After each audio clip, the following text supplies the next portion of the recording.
Hizi ni alama za kujua mme au mke wako ni wakala wa shetani. Okay?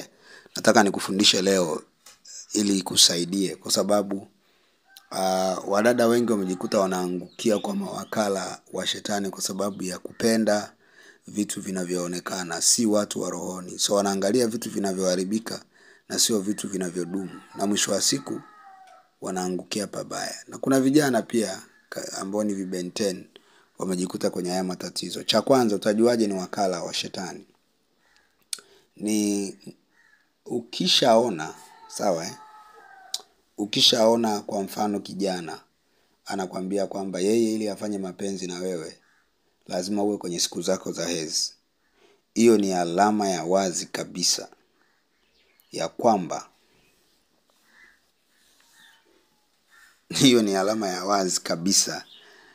kwamba huyo mtu ni wakala.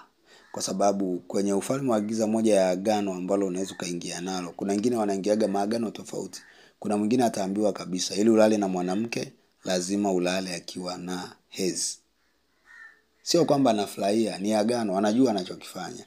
Na mara nyingi anaweza akawa ni wakala ambaye kazi yake ni kuchukua vizazi.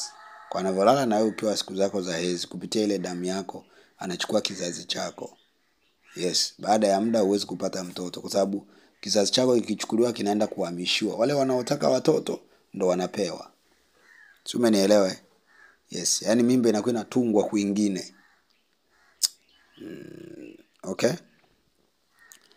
Alafu kitu namba 2, angalia nguo ya ndani. Ukiona anavaa nguo ya rangi moja, habadilishagi rangi, usiseme anapenda.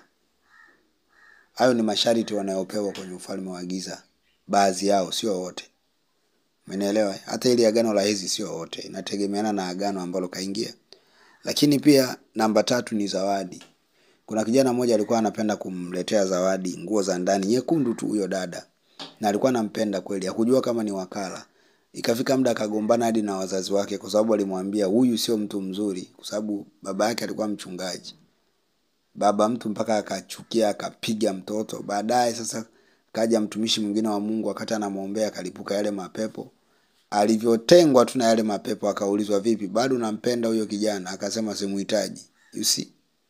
Alikuwa anapewa zawadi ya aina moja. Ile zawadi walivyochoma na kumuombea ndo akawa amefunguliwa.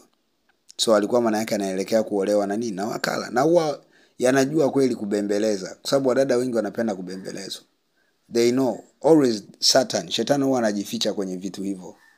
Ndio maana ukishaona mwanamume anakupenda sana au mwanamke anakupenda sana, sometimes fikiria mara mbili. Fikiria mara mbili. Yaani unafanya ujinga, hakukemei. Ukishaona hakukemei unapofanya ujinga, ogopa. Kuna kitu anakipata kwako ambacho kina thamani zaidi ya ujinga unaofanya. Unielewa? Kuna kitu anakipata kwako ambacho kina thamani kuliko ujinga unaofanya. Nyingine, ukikuta kwa mfano kwenye tendo la ndoa, si ndio mpo sasa mmeoana, hata kama mnazini kwenye tendo la ndoa, si shabiki uzinzi hapa, nakwambia tu kwa sababu vijana wengi wanapitia haya mambo. Ukikuta anakuambia siku, kwa mfano yeye kila ukikutana naye ni siku fulani. Unanielewa? Au mara moja kwa mwezi, ujue yuko chini ya maagano. Kuna maelekezo amepewa kuhusiana na hilo jambo. Si umenielewa mpaka hapo? Yes. Namba 5. Ukiona kwa mfano ana kidonda hakiponi, alafu je kusikia akilalamika wala nini, kwa sababu akishapewa kile kidonda ni ibada kwa shetani. Haruhusiwi kulalamika. Na yale maroho yanakuwa pamoja naye muda wote. Akilalamika tu yamejua. Kwa hiyo utakuta ana kidonda, hataki umfungue, hataki ufanye nini. Na hauoni dalili yoyote ya kwamba analalamika. Hiyo ni alama ya kwamba ana agano.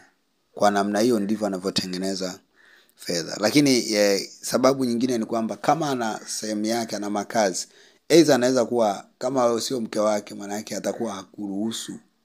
Utakuwa mnaenda huko kuzini huko mnakojua. Lakini pia unaweza kukuta pale nyumbani kuna chumba ambacho hamna mtu anaruhusiwa kuingia.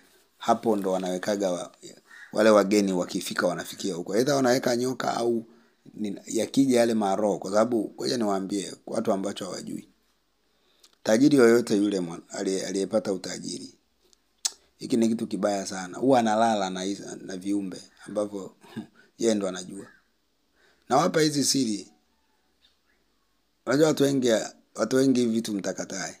Ila mtu ambaye yupo huko akinisikia anasema hivi anajiuliza, huyu kijana kajuaje? Umenielewa? Yes, ukiona kwenye ana jumba na nini afu na chumba anasema hiki haruhusiwi mtu kuingia, kuna nyoka au anaingia humo. Kuna kitu anafanywa. Hela za shetani sio rahisi. Kuna wanaume wanatoka hezi, my friend. Natoka hezi kwa siku kadhaa ndo wanakupa unachotaka. Kuna mmoja huko kabla sijahama nilipokuwa naishi, yeye alipataga utajiri kwa njia hizo.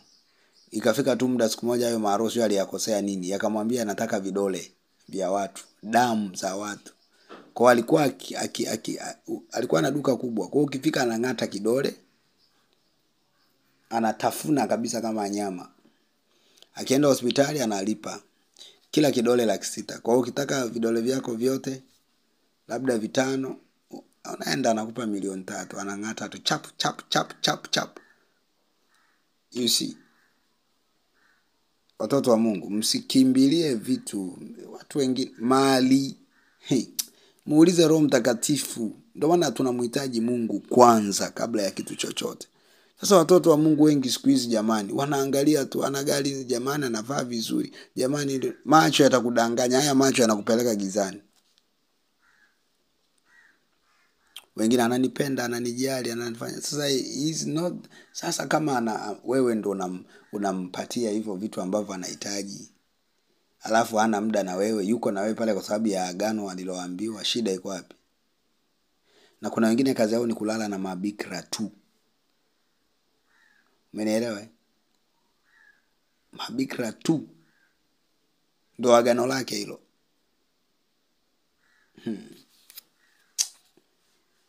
Kuna dada mmoja aliwahi kunipa shuhuda. Alikuwa kwenye mahusiano na kaka huyo, alikuwa anasema alikuwa anampenda kweli, hajawahi kupendwa na mwanaume kama huyo. Alikuwa tajiri, ana kila kitu, ana tabia nzuri. Umenielewa? Na wengine wanaenda hadi kanisani. Si kanisa unakuta halina fire, my friend. Sasa kanisa mnakaa tu hivi, mkimaliza mnatoka. Anakamatwa na nini sasa? Wachawi wamejaa kwenye kanisa kibao. Kipi kimkamate? Ndio utasema anaendaga na kanisani. Uliza kanisa lipi kuna fire? Unielewa? Sasa huyu dada ikaja siku moja akakamata message. Ndo akadoubt, manake muda wote alikuwa kama kapigwa ufahamu hivi. Ndo akaamka, alipoanza kufuatilia, akaja akagundua jamaa anatembea na rafiki zake. Alafu alishawapa mimba, amewaacha na watoto. Kulikuwa na rafiki yake mmoja mnene hivi, walihama huo mtaa. Anajua sasa na huyu alimpatia wapi? Kumbe alikuwa anafuata keychain. Kapewa kuna kazi anaifanya. Wewe unafikiri amekutana na wewe bahati mbaya, lakini shetani ndo kamkutanisha kwako. Na ana agenda kapewa. You see? Alipopatia akagundua yule kijana, kumbe kazi yake ni hiyo moja. Anawazalisha wanawake afa anapotea tu. Kwa hiyo yeye kazi yake ni, agenda yake ni moja, kupanda uchungu kwa wanawake. Sasa kwenye kupanda uchungu kwa wanawake, anawaonyesha mapenzi, anawapa kila kitu wanachotaka, anakupa na mimba. Akikupa tu na mimba umeshaajamu, umesema huyu ndo mwenyewe, hajui kutukana, hajui ukali wowote, anapotea. Unajaa stress. Umuoni tena. Ndo kazi aliyokuwa amepewa. Kwa nini nakufundisha hivi? Acha kuchagua watu.